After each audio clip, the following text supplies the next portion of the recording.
पदन्यासक्रीडा परिचयमिवारब्धु मनसः स्खलं तस्ते खेलं भवनकलहं सा न जहति अतस्तेषां शिक्षां सुभगमणिमञ्जीररनितच्चलादाचक्षानं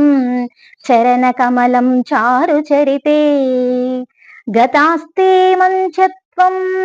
द्रुहिण हरिरुद्रेश्वरभृतः शिवः स्वच्छच्छाया घटितकपटप्रच्छदपटः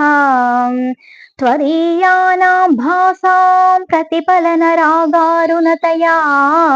शरीरी शृङ्गारो रस इव दृशां दोग्धिकुतुकम् आरालाकेशेषु प्रकृतिसरला मन्दहसिते शिरीषा भाचित्ते दृशदुपलशोभा कुचतटे भृशं तन्वी मध्ये ऋतुरुरसिजारोह विषये जगत्त्रातुं शम्भोः जयति करुणा काचिदरुणा